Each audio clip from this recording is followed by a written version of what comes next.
Today I'm going to show you how to make citrus pomanders using cloves and oranges and a few other simple craft supplies and tools.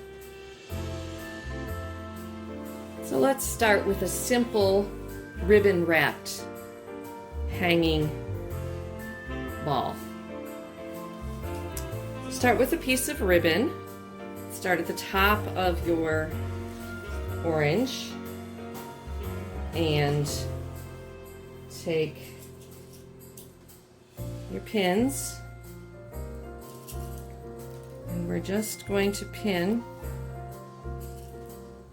These little pins are 3/4 of an inch long with little pearlized heads. I've got both green and silver here, gold and silver here.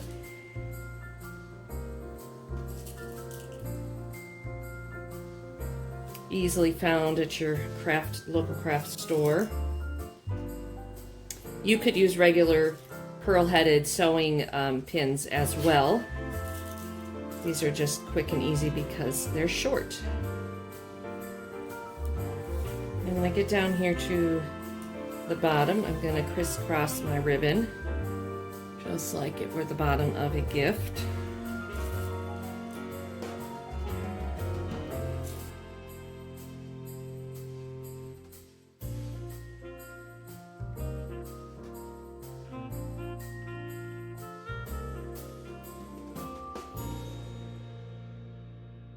When I get all the way around back up to the top, I'm just going to tie a knot and a bow.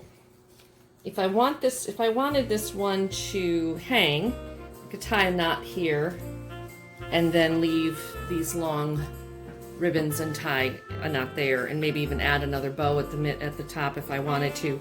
This one's just going to be in the bowl here with the others, so I don't really need a hanging loop. So I'm just going to tie a bow.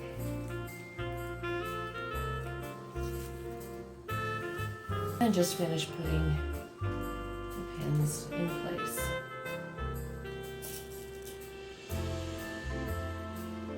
Really, the pins are decorative and optional, so if you don't have these pins, don't run out to the store to get them.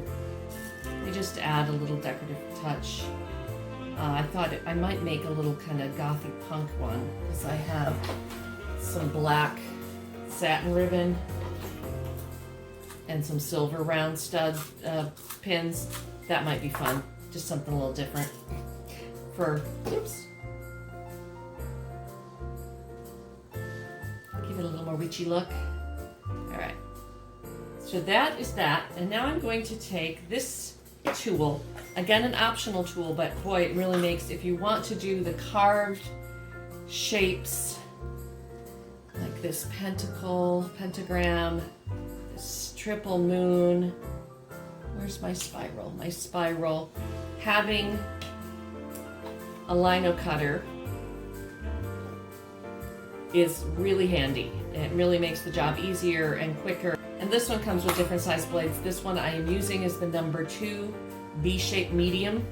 Let me show you how that works. On this one, let's see, what kind of lines do we want to do on this one, or what kind of designs? I'm just going to actually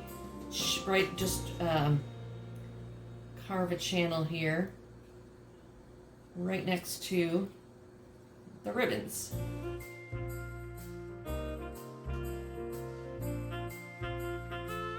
In general, this project could be done with children, especially if you just gave them a small orange, maybe even like a clementine or a tangerine, a smaller piece of citrus fruit rather than like a really big navel orange or something. Because, kids get bored with things after a while. And just had them put random cloves in, not make fancy designs. You would not want to hand a small child this tool because it is very sharp, and as you can see, I am trying to keep my non-carving hand well out of the path so that if I were to slip, I wouldn't gouge myself, because yeah, this could be quite the thing. And I know there's some of you who are not watching this right now because of that. You know who you are.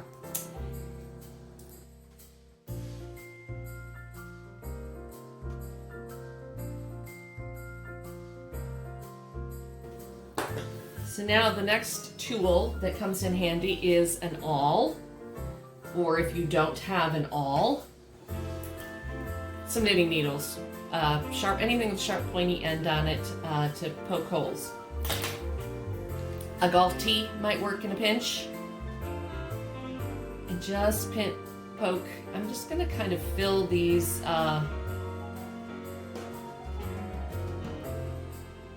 vesicas, these shapes here that made the carving and the ribbons, with cloves randomly. And as these dry and the orange shrinks up, these cloves will get closer together.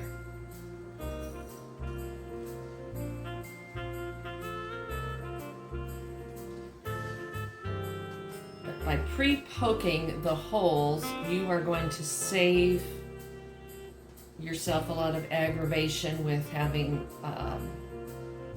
cloves that break, or the tips of your fingers just getting really sore from poking.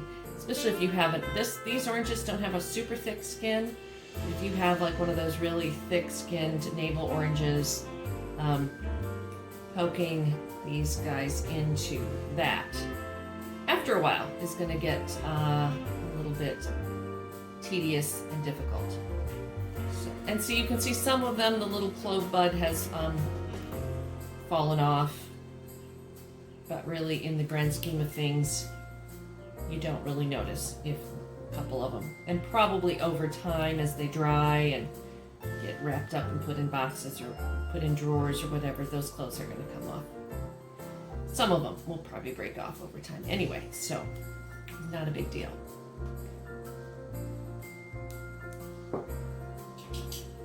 So to finish this one, I would do that in each of the 4 quadrants, or maybe I would do these 2 quadrants like that, and then maybe just a line of cloves down the center of the other opposite ones, or whatever feels good. And I'm going to show you how I did this spiral by finishing the spiral on the other side. You can draw lightly with a pencil or a pen or freehand this. It's completely up to you. So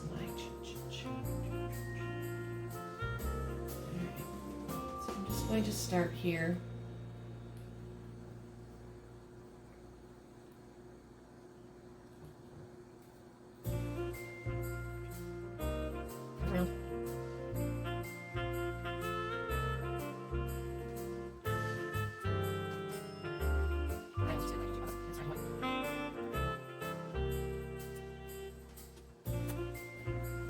You could carve a lot of interesting sigils, designs, symbols into this orange. All right, so as you can see, I put the cloves in between the channels that I carved, and I'm just going to continue along this line, poking the holes. You can see also this nice juicy orange. The juice comes out as I poke. That helps in the next step. But it also can make this a little bit of a sticky project, but a sweet smelling project.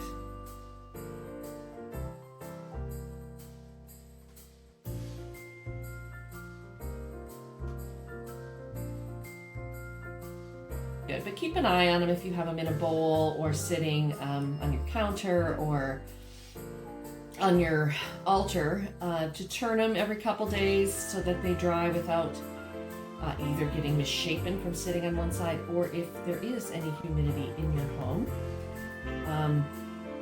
they don't get mildewy. Here we have the citrus, symbol of the sunshine, symbol of the return of the sun, the warm glow of sun. It's going to come back to us at the solstice. When I was a kid growing up in Michigan, we would get boxes of oranges. I think they came from Florida, and I believe, if I remember correctly, they were from the FFA boys. Now, back in the 70s and 80s, when I was a kid in Michigan, all the FFA members were boys. I'm pretty sure there were some girls in FFA. Future Farmers of America for you non-rural people. At least I hope there are girls in FFA now. But they would sell these boxes of grapefruit and oranges at the holiday time. And they were always so sweet, and so I can just smell doing this project right here brings back the scent of that box of oranges and grapefruits that we would have on our porch when I was a kid. And it was a real treat because we didn't really have, I'm sure we could still get oranges at the grocery store in the 70s and 80s, but it just seemed special to get these Christmas oranges when I was a kid. And now, it's just any day of the year, any store, anywhere you can pick up an orange. Or when you got the orange in the toe of your stocking on Christmas morning, that was special. So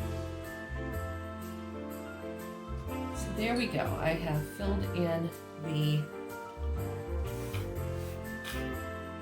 spiral.